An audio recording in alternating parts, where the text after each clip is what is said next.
Your voice cracks. Your words rush together. Everyone can tell you're nervous, even when you're trying to hide it. Here's the truth. It's not just in your head.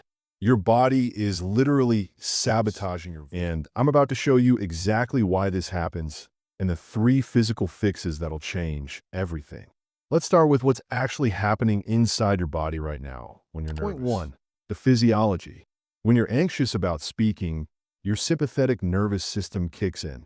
Your body doesn't know the difference between giving a presentation and running from a predator. So what happens? Your throat muscles tense up. Your vocal cords tighten. Your breathing becomes shallow and rapid. This is why your voice sounds higher, shakier, and weaker than normal. You're literally trying to speak through a constricted instrument. A study from the Journal of Voice found that acoustic markers of anxiety, like increased vocal pitch and tremor, are detectable even when speakers think they're hiding their nerves. Your voice gives you away before your words do. But here's what most people get wrong. They try to control their voice directly. That's backwards. Stop trying to sound confident. I know that sounds counterintuitive, but here. Point 2, the breathing fix. The single fastest way to stop sounding nervous is to fix your breathing. Not your words, not your tone, your breathing. Here's the technique. Before you speak, exhale completely. Push all the air out. Then let your belly naturally expand as you breathe in through your nose for 4 counts. This is diaphragmatic breathing, and it does 2 things. First, it activates your parasympathetic nervous system, which literally calms your body down.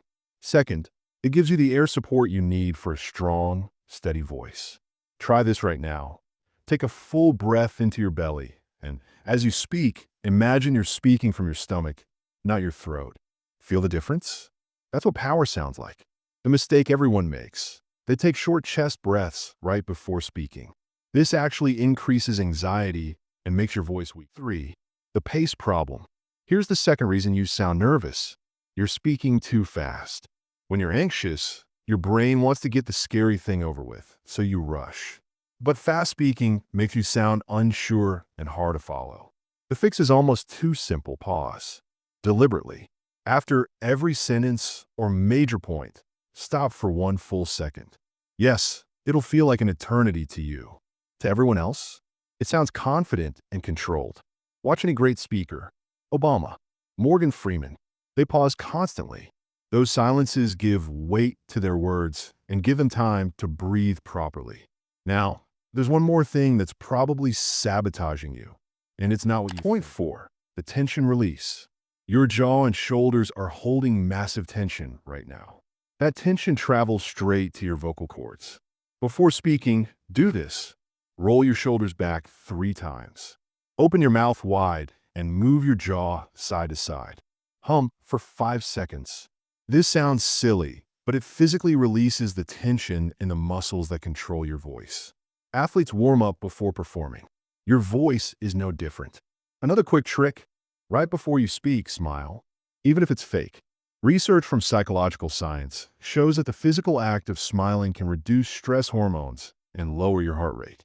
Your body follows your face. Here's your action plan. Before your next conversation, presentation, or call, exhale completely, then breathe into your belly. Roll your shoulders. Hum briefly. Then speak slower than feels natural and pause after each point.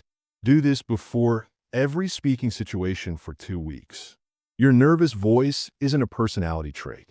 It's a habit, and habits can be broken. The people who sound confident aren't naturally gifted. They just train their body to stay calm while their mouth is moving. You could do the same. Start with your next conversation. 1 breath, 1 pause, 1 moment at a time. If this helped you, a like would mean a lot and help others find this too. And if you want more practical communication tips like this, consider subscribing. Now go practice.